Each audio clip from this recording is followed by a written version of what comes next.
Okay, so are you on this page right now? Hopefully you are. And this picture is a very informative chart here. A lot of things are going on, but I think it'd be more interesting if I were to look at this. Hang on a second. If I could look at this, looking at a periodic table. So you keep this sheet handy, especially looking at this information right here. So as I'm looking at a periodic table, look at this. Okay, so what do I have here? I have a periodic table, and what is the general trend as I go, let's say, down a shell? So as I go down a shell, as far as ionization energy goes, what's happening? If here's my nucleus, here's all my protons and my neutrons, but I really don't care about my neutrons right now.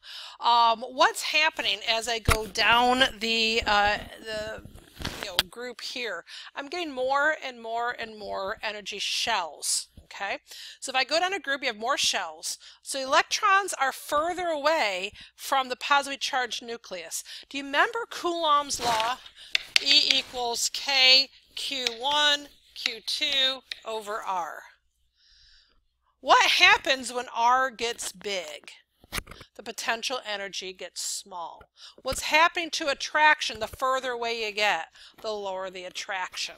Okay, so it says what the outermost electrons are further away from the positively charged nucleus, so the attraction decreases. Attraction is energy, and the outermost electrons are held less tightly. Therefore, ionization energy goes down. So this is low ionization energy. So if I were to compare two elements, let's say sodium and francium, all right, which atom is it easier to pluck away an electron from? Well, it's easier to pluck francium's away. Why? The outermost electron is further away from that positively charged nucleus.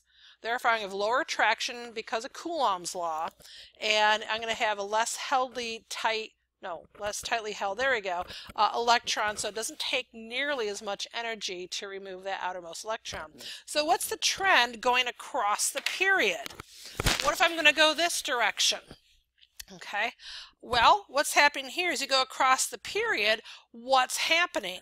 I have more and more protons in that nucleus. If I have more and more protons in the nucleus, I have a greater effective nuclear charge. What's happening? I have greater attraction.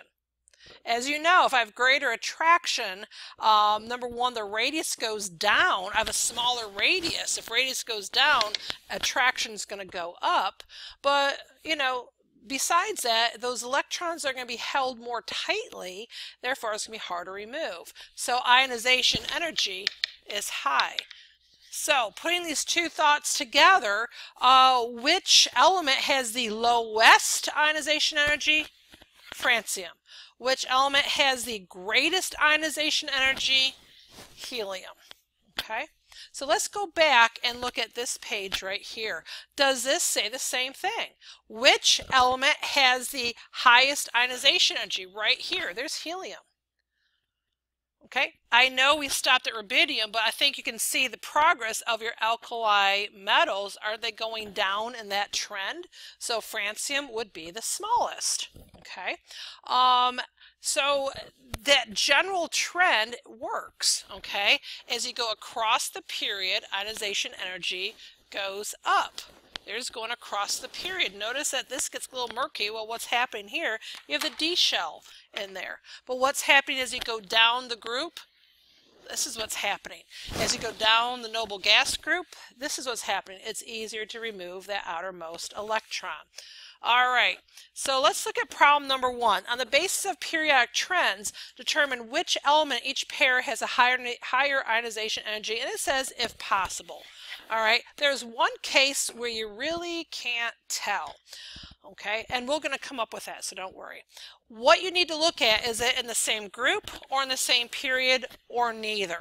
Okay, so aluminum or sulfur. What do I know about aluminum and sulfur? Are they in the same, are we going down a group? No. What are we doing? Are they in the same period? Yes. So if they have the same period, what do you need to look at? It's all about attraction, isn't it? Which one has greater attraction for its outermost electron? Is it aluminum or sulfur? How do you know? Aluminum has 13 protons, sulfur has 16 protons. Which one has a greater effective nuclear charge?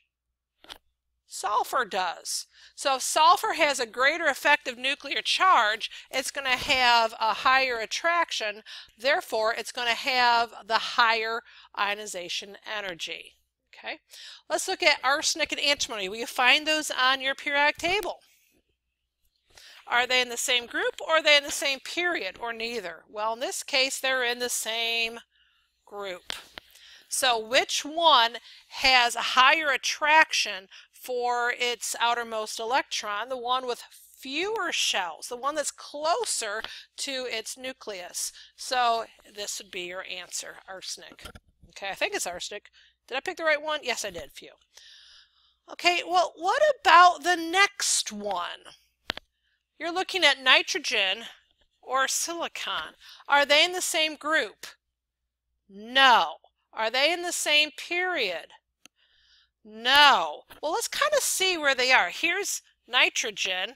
Here is silicon. Or maybe I should use this picture. Oops, wrong one. Where'd it go? There you go.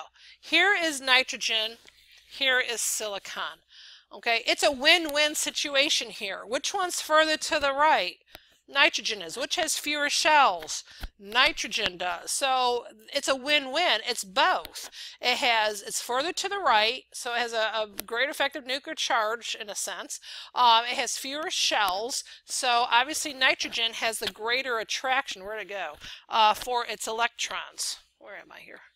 Oh, here I am. So nitrogen wins out for both reasons. Okay, greater effective nuclear charge and fewer shells means greater attraction. Greater attraction means it's going to have a higher ionization energy. But look at this next one. I want to go back to here again. Oxygen or chlorine. Here's oxygen, here's chlorine. So if I'm comparing it on this kind of a diagonal, a negative slope diagonal. How's that for you, all you math people? All right. What does that tell you? Is it a clear-cut situation? Chlorine is further to the right, therefore has a greater effective nuclear charge, but oxygen has fewer shells. Which one wins out? Too close to call. So how would you deal with this? Where's my thing here? All right. I would say no. Clear cut, that's probably not the best answer.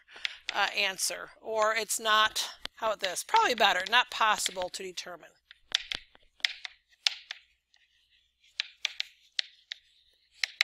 Again, why is that? Because chlorine is further to the right, has a greater effective nuclear charge. However, oxygen has fewer shells, lower radius, greater attraction for that. So if you have conflicting answers, then you can't really say which one. I don't think the AP folk would give it to you. Okay. So let's look at here. Problem 12, arrange the following elements in order of decreasing first ionization energy. Pause this, try this on your own. All right, I went back to this periodic table and circled the 5 elements that we're supposed to rank.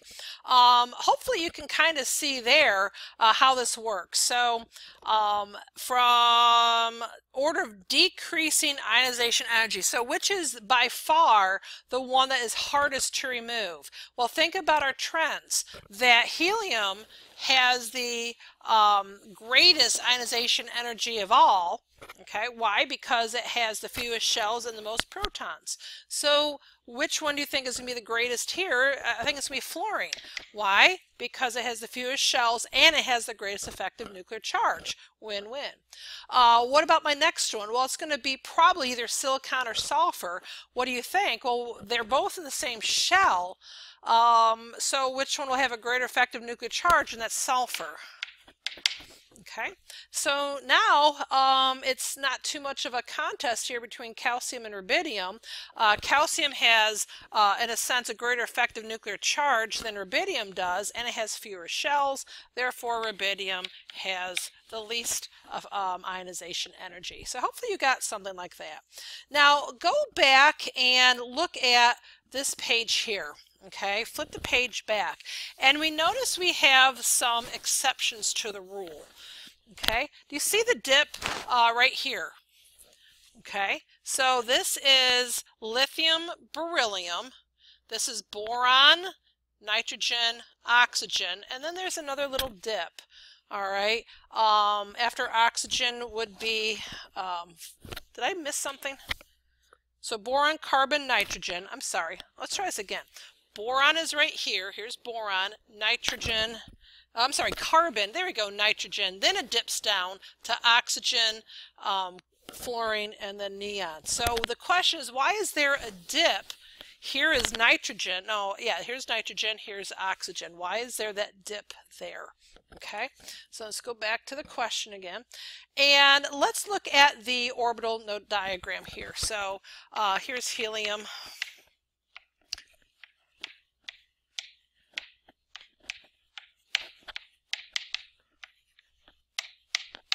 And here's oxygen.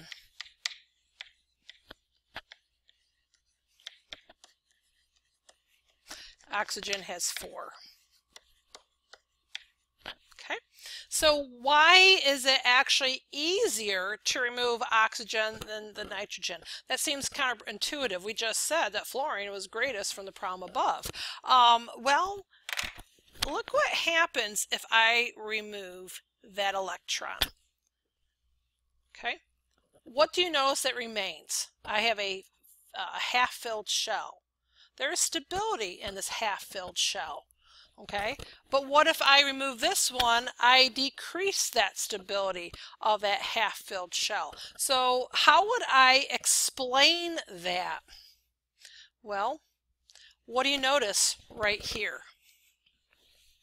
We have 2 electrons together, so there is an electron repulsion with the paired electrons in oxygen's 2p orbital. That repulsion, it makes it a little bit easier to remove than the unpaired electron of nitrogen. It kind of balances out, where because of the effective nuclear charge would make it a little more attractive, but because of the electron-electron repulsion, it makes it a little bit less attractive, so there is that dip. Okay, this next topic right here, I think it's probably our last one for 8.7, is very, very important. I've seen a lot of questions like this on the AP exam.